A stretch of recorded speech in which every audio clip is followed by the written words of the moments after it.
Fala pessoal, estão preparados para mais uma bomba? Dessa vez eu trago uma coisa especial, mas quando eu falo especial é muito especial mesmo. Vocês já devem saber que ter Interpol, STF e advogado no meio, coisa boa não vai vir, e realmente não veio. E vou te contar o que tá rolando agora, porque a situação tá apocalíptica, mas literalmente apocalíptica. Nesse vídeo você vai ver umas coisas que a mídia não te conta, mas eu, Alessandra Gonçalves, vou te contar aqui. Inclusive tá rolando um impeachment aí que tá deixando a esquerda louca. Então, bora entender o que tá acontecendo? Porque hoje a gente vai trazer muita informação para você. Inclusive, até mesmo o maior escândalo de todos. Desde quando o Brasil foi criado, o governo Lula conseguiu fazer um feito histórico. Bom, obviamente não, galera. Na verdade, foi péssimo. Então se prepara, vamos lá entender sobre política e vamos para as matérias, tá? Deixa o like, compartilhe e se inscreva se você gostou do conteúdo e tá preparado para saber quais são as bombas de hoje. Bem, se você já pegou vários governos do Lula, inclusive o de 2012, você já sabe que o querido adorava esconder e fazer certos sigilos sobre algumas coisas. Isso aconteceu em 2012, aconteceu depois no seu segundo mandato e agora no terceiro, que foi assim, o auge de esconder as coisas, literalmente. A gente teve escondendo assédio sexual, né? A gente teve outras coisas escondendo, como até mesmo móveis do palácio, e para piorar, a maior situação de todas, a gente teve o fato que o governo Lula escondeu o maior escândalo do SUS, que foi o quê? Transplante de órgãos com HIV. Pois é, uma coisa simples, normal, cotidiana, acontece todo dia, não é mesmo? Pois é, a gente já pensa e já fala, obviamente ia ser no governo Lula que ia acontecer esse caos. Tinha que ser no governo Lula, né? Pra começar, que não conseguia fiscalizar nem o transplante de órgãos.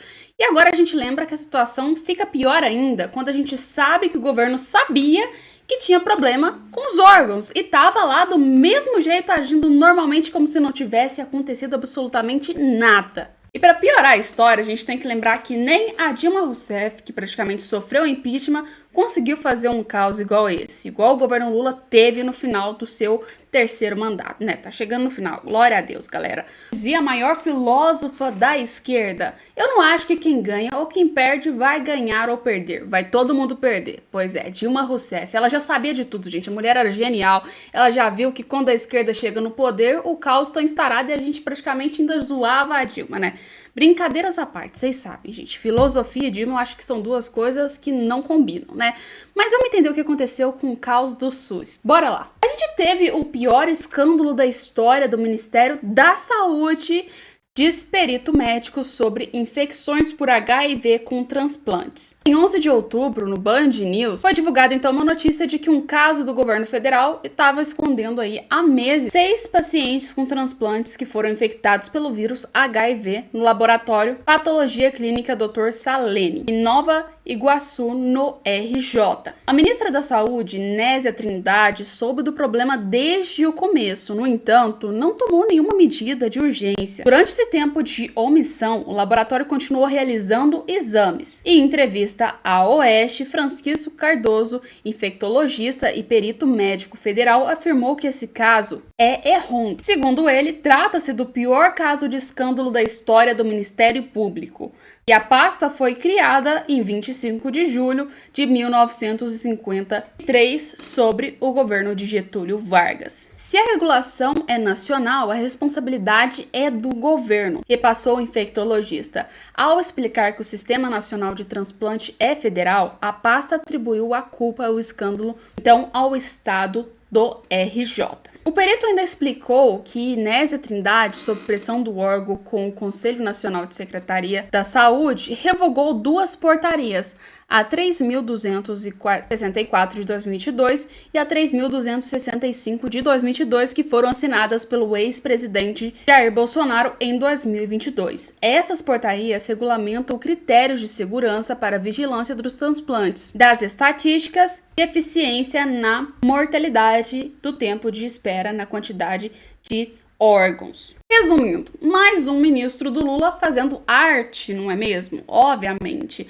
A gente já viu que ela, como ministra praticamente da saúde, não não é a primeira vez que a gente tem um caso de um escândalo, né? Primeiro teve aí uma questão com os cálculos que foram errados de certos medicamentos, girou um reboliço total, e agora a gente vem aí com a bomba da história, que é o HIV praticamente sendo jogado, órgãos com HIV dentro do SUS. Isso é um escândalo que chega a ser do nível mundial, de tanto que a incompetência é grande do governo de deixar uma coisa dessa acontecer. Sinceramente, não tem lógica uma pessoa não saber disso. Na verdade eles sabiam, né? A gente esqueceu de falar isso. Eles sabiam e fingiram que nada estava acontecendo, né? Para piorar ainda mais a situação.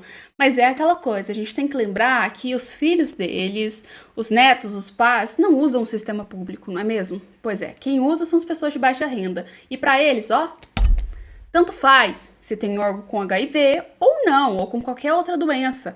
Aliás, quando tá doente, quando essa galera que é do governo praticamente cai, escorrega no banheiro e bate a cabeça, ele vai pro Sírio-Libanês e não pro sistema público de saúde, que é o SUS. Pois é, a vida, ela é uma caixinha de surpresa e uma grande incoerência. Principalmente pra galera que defende aí os pobres, né? O pai dos pobres e o governo dos pobres.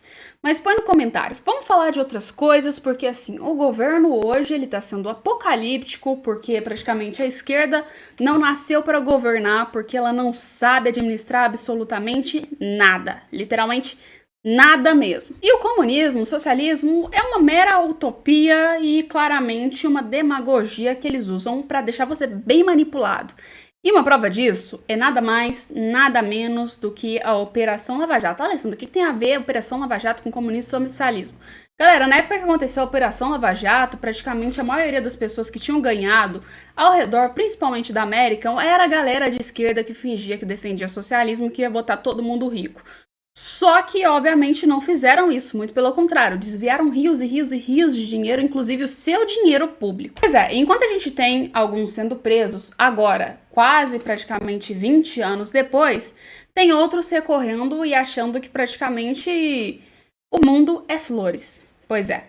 E adivinha só, chegou ao STF a bomba tão esperada que a gente queria ver e agora tá na mão deles. Vai ser aí praticamente, eles vão decidir, vão falar o que vai acontecer e a gente vai praticamente ficar indignado outra vez, mais uma vez. E a vida? E a vida? Vocês precisam ver isso aqui pra vocês entenderem, porque assim, olha, não sei mais. República das Bananas. Apenas isso que eu tenho que dizer pra vocês. Galera, uma coisa. O cara é um advogado preso pela Interpol. Interpol. Simplesmente a Interpol, o cara foi preso.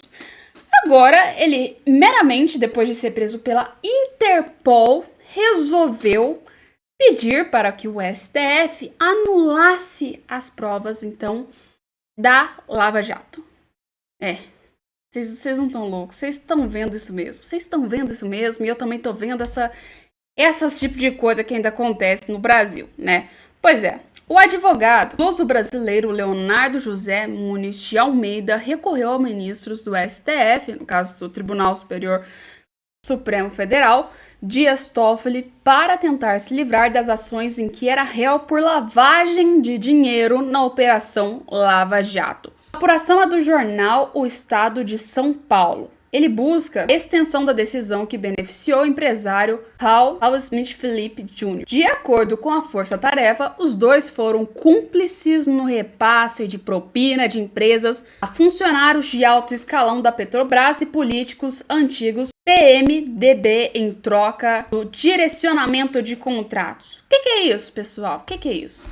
Pois é, a Lava Jato trabalhava de duas formas bem apocalípticas, tá? Primeiro, quando você faz uma contratação de uma empresa pública, de uma empresa privada, na verdade, para trabalhar no público, você tem que fazer os preços em pelo menos 3 empresas. E das 3, você tem que pegar a que é mais barata, a que é mais em conta, e usar essa empresa para fabricar e fazer todo o processo. Pois é, a Operação Lava Jato fazia nada mais, nada menos que o quê? Comprava a galera aí que participava da Petrobras, tá? Falava, olha, eu quero que você indica fulaninho de tal, o ciclano e mais outra pessoa.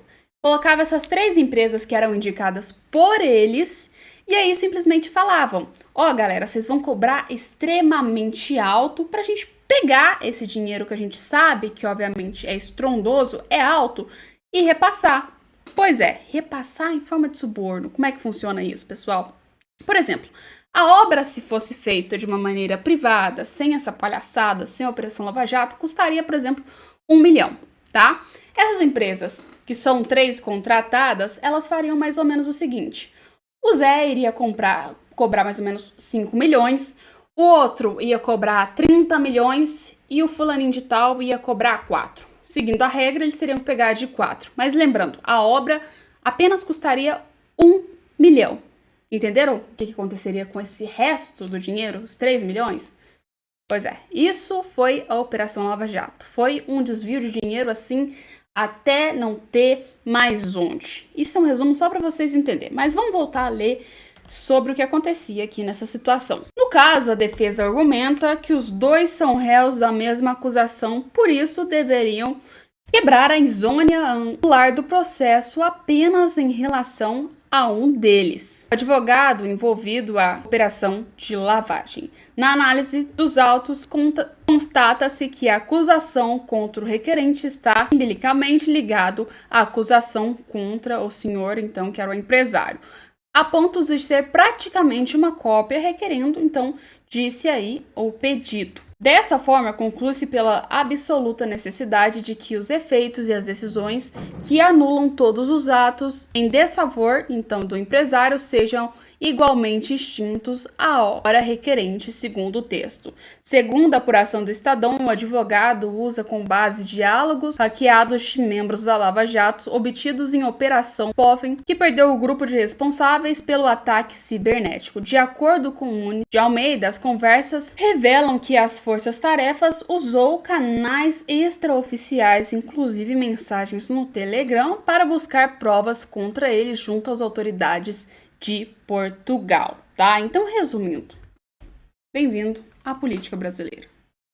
Só isso já deu pra gente entender o que tá acontecendo, né? Bem-vindo ao Brasil, né? Você já viu aquela frase do Tropa de Elite que xinga, isso aqui é o Brasil? Tananã, não vou xingar aqui porque vocês sabem que eu não gosto de xingar. Pois é, isso aí resume a situação brasileira e o Brasil em apenas uma frase. Mas tem outra coisa que pode ser resumida em uma frase que o governo Lula tá fazendo muito, tá dando aí de bonitinho. São palavras bonitas, né, para esconder a real verdade. A pedalada fiscal. O que é isso, pedalada fiscal, gente? É uma palavrinha bonitinha para esconder o fato de que o governo é incompetente e praticamente não consegue resolver os problemas do Brasil, principalmente financeiros. Apenas isso resume a palavra pedalada fiscal. Mas põe esse nome para que as pessoas que são mais de baixa renda, pessoas que praticamente não ligam tanto para a política, não entendam o que acontece. Mas é nada mais, nada menos dizer que o nosso país está indo para a ladeira abaixo, está indo profundo e a gente não está vendo.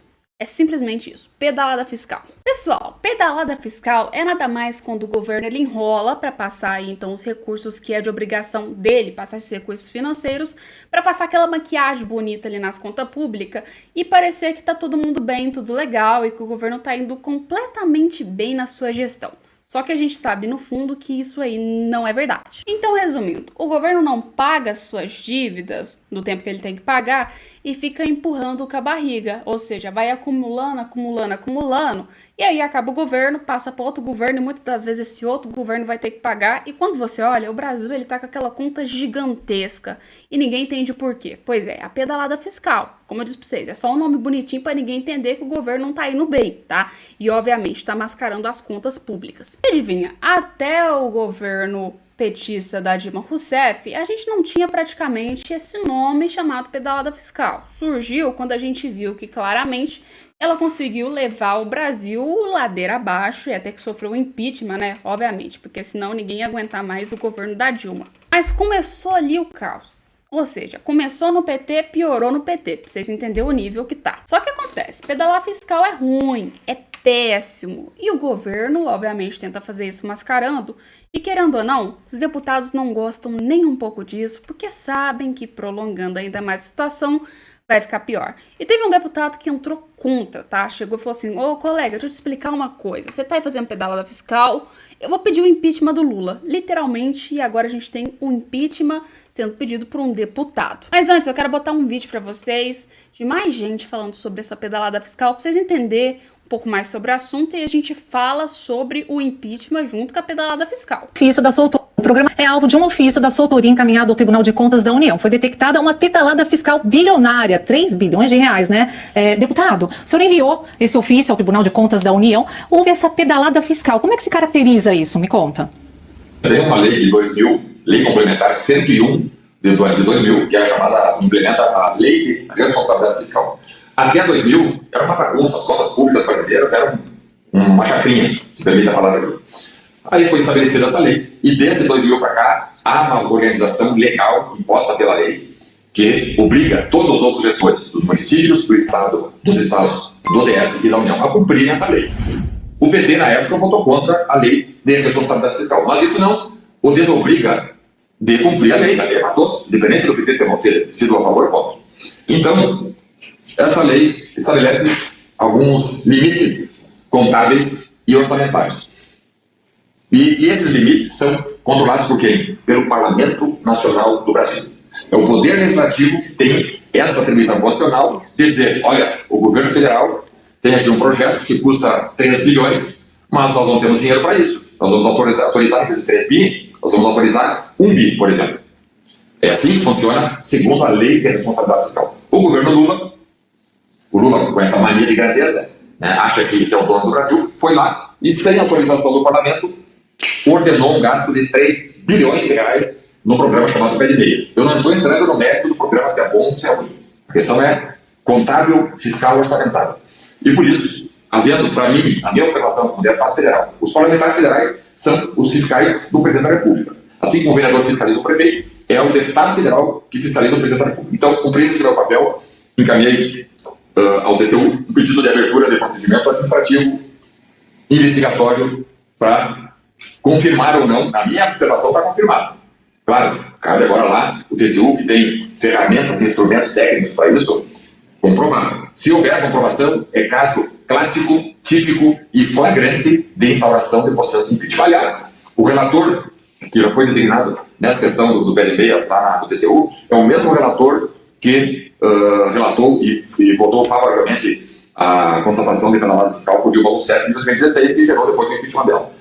Dr. João Augusto Ribeiro Nardes é o relator, e eu, considerando essa situação bastante exposta, flagrante, ostensiva, acho que sim, estamos aí caminhando muito proximamente de uma abertura de impeachment contra o Lula, porque ele simplesmente está destruindo a economia brasileira.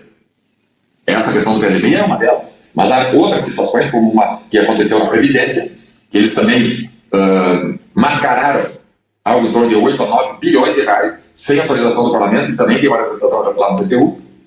E essas situações, então, vão se somando a uma série de escândalos, que nós vemos aqui praticamente toda semana, né?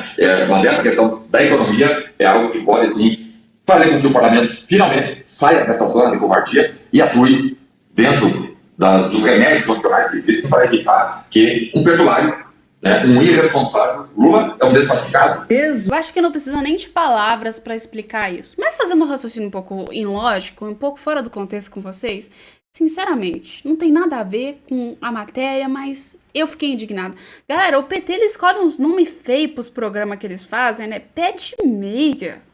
Pô, não dá pra botar um nome mais bonito, não. Pé de meia é pra acabar. Nossa. Mas assim, vamos voltar à matéria sem brincadeiras das partes, né? E assim, vocês gostam desse nome pé de meia ou não? Eu praticamente acho que tinha nome mais bonito pra botar do que pé de meia, né? Vamos falar, um programa que dá financiamento e tal, outras coisas para estudantes, mas pé de meia. Só o governo mesmo da esquerda pra fazer umas coisas dessas.